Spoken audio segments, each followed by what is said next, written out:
기독교 신학을 들여다보면 정말 흥미로운 관점이 하나 있는데요. 바로 인류 전체의 운명이 딱 두 사람 중 한 명에게 달려있다는 겁니다. 오늘은 이 두 인물, 바로 두 아담의 이야기를 통해서 인류의 길이 어떻게 나뉘는지 한번 파헤쳐 보겠습니다. 자, 그럼 바로 본론으로 들어가 보죠. 인류의 운명, 대체 어디서, 어떤 결정적인 순간에 그 길이 갈라지는 걸까요? 이 질문이 바로 오늘 우리가 함께 풀어볼 이야기의 핵심입니다. 성경을 보면 특히 고린도전서에서 그 답을 찾을 수가 있는데요. 바로 두 아담이라는 개념입니다. 이 두 인물이 인류 앞에 놓인 완전히 다른 두 가지 길을 보여주는 뭐랄까 일종의 열쇠 같은 역할을 하는 거죠. 그럼 먼저 이야기의 첫 파트부터 시작해 볼까요? 첫 번째 아담, 그는 과연 누구였고 또 그가 우리 인류에게 어떤 영향을 미쳤을까요? 성경에서는 첫 아담을 생명이라고 불러요.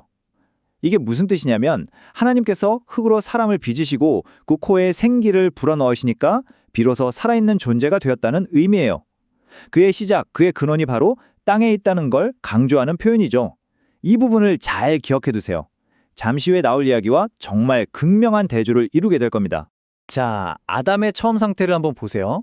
흙으로 만들어졌지만 정말 특별하게도 하나님의 형상을 따라서 지음받았어요. 그래서 하나님과 아주 자유롭게 교제할 수 있었죠. 이게 무슨 뜻이냐면 그냥 만들어진 피조물이 아니라 하나님과 인격적인 관계를 맺는 그런 놀라운 존재였다는 거예요. 그리고 그냥 가만히 있는 게 아니라 순종을 통해서 더 영적으로 자라나야 하는 그런 소명과 함께 완전한 자유까지 누렸습니다. 그런데 우리 모두가 아는 것처럼 아담은 그 엄청난 자유를 잘못 사용하고 맙니다. 하나님의 말씀보다 자신의 욕망을 따르기로 선택한 거죠. 금지된 열매를 먹으면서 하나님과의 관계를 자기 스스로 끊어버린 겁니다.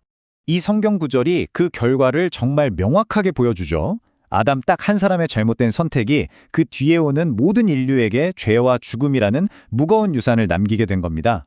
이게 바로 첫 번째 아담이 남긴 땅의 유산입니다. 자, 그럼 이 절망적인 상황이 끝일까요? 성경은 아니라고 말합니다.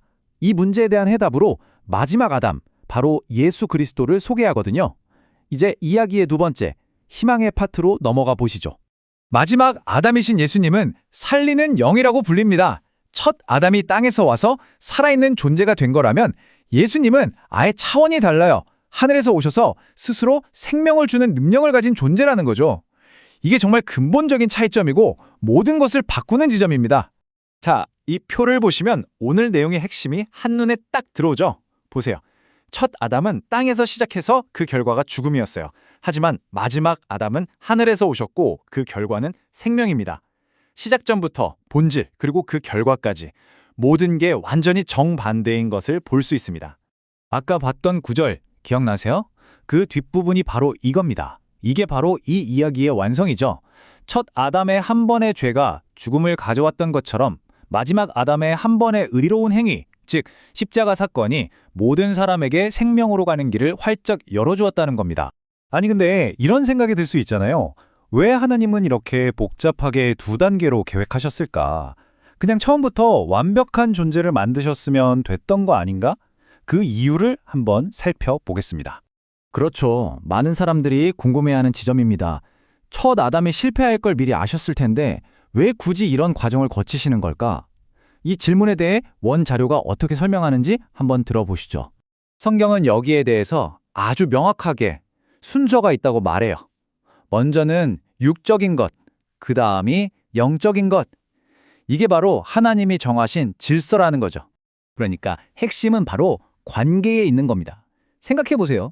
진짜 깊은 관계는 처음 만나자마자 자, 우리 이제 완벽한 관계야 하고 만들어지는 게 아니잖아요. 시간을 두고 서로 알아가고 시행착오도 겪으면서 점점 깊어지는 거죠. 하나님께서는 당신의 나라를 이런 살아있는 인격적인 관계를 통해 세워가기를 원하신다는 게 이 설명의 핵심입니다. 자, 그럼 이론은 알겠고, 그래서 마지막 아담의 유산 안에서 산다는 게 구체적으로 우리 삶에 어떤 의미가 있을까요? 이제 아주 실질적인 적용 이야기로 넘어가 보겠습니다. 이 부분에서 정말 중요한 포인트는 뭐냐면요. 이런 신앙생활들이 어떤 무거운 의무나 숙제가 아니라는 거예요. 이건 선물에 대한 너무나 자연스러운 반응이라는 거죠.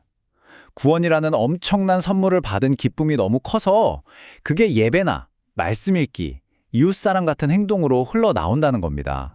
하지만 동시에 경고도 잊지 않습니다. 첫 번째 아담을 넘어뜨렸던 바로 그 유혹이 우리에게도 똑같이 찾아온다는 사실이죠. 그래서 그 아담의 실패를 다시 반복하지 않기 위한 영적인 싸움이 우리에게 필요하다는 겁니다. 그래서 성경은 아주 구체적인 방어 전략을 우리에게 알려줘요. 바로 하나님의 전신갑주입니다. 보시는 것처럼 진리로 허리를 딱 묶고 의로움으로 심장을 보호하고 복음의 신발을 신고 믿음으로 모든 공격을 막아내고 구원의 투구로 머리를 지키고 그리고 유일한 공격 무기인 말씀의 검을 손에 쥐는 것.